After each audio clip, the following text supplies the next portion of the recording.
I'd like to talk about some of the political issues that Utahns are interested in, but sometimes we don't talk about as much. What would be interesting? Just what you think that Utahns should know.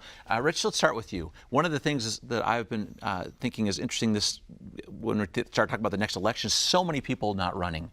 25 Republicans in Congress have decided they're not going to run again.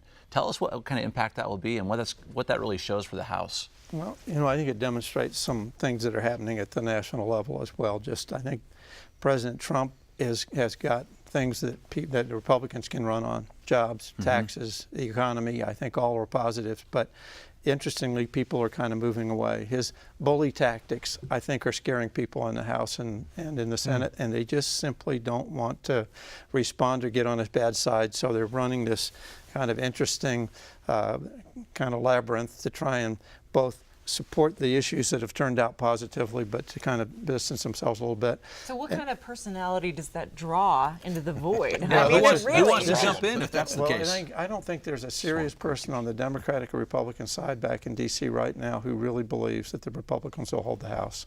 I just think that's the way it is right now. There's been so much abandonment, so much movement out. I think we've got a void, and I think you raise a fascinating question, Jennifer, and that is, who wants to jump into the middle of this? And we're going to see a swing that begins to move right on the Republican Party, I think.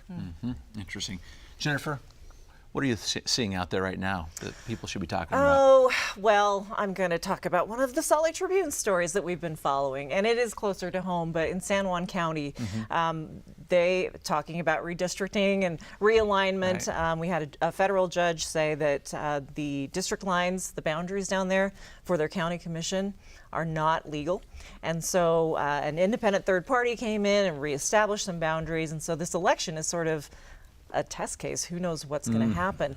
There is a majority Native American population in that county. And so, but we've had a minority sort of governing on that majority. And so we have, this week, we have reported that one of the Native American candidates named Willie Gray Eyes, he's been very politically active for decades. Right. He's running for a county commission seat, and the San Juan County Commission, not the elections director or anything like that, the commission itself has launched an inquiry into whether or not Willie actually lives and votes in that county.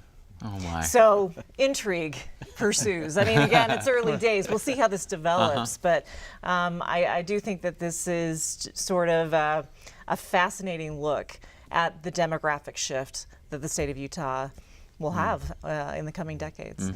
Definitely going to play into some of these discussions about boundaries and districts and voting. That's interesting. Public lands, everything. Everything's in this one. All right, that's a good one. All right, Boyd. So I'll go with the Deseret News story. How's that? There you go. just for just fair and balance, fair. right? So we did a national survey on. We do it every year. We do it on one of the 10 Commandments. What is the role of the 10 Commandments in the world today? And this year we focused on lying. And in an age of Trump and Comey and all of these other things that are going on, it was very interesting to see that a lot of it is tribal. There's really a situational ethics that is emerging, and people were much more willing to accept someone who lied to cover the truth if they were of their political persuasion. And that's the real challenge. It's kind of the Dennis Rodman syndrome. You know, Dennis Rodman played basketball, everybody hated him unless he was your Dennis Rodman. And then, even though you might dislike his antics or his tweeting or other things, if he was going to get you the right rebounds and the right points and the win, it was okay. So that's an interesting trend in the country, that rather than focusing on an ethic of integrity, it's become much more in terms of the political side.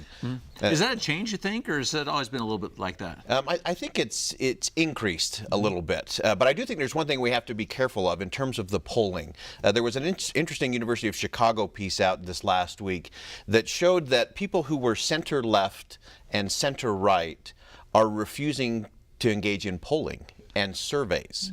And so when we hear that the country is so divided, it may be true, but we're divided at the ends.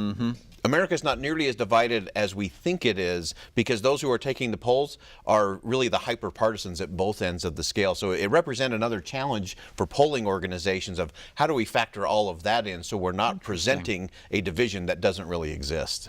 Where's the truth these days? Right here on the The Hinckley truth Report. is out there. Yeah, it's somewhere. So I suppose that means that we should both participate as voters and as to polls. Yeah, Yes. it is. It's a we the people issue, because if the center left and center right don't show up, then we will be polarized. Well, there you go. Very interesting commentary. Thank you very much.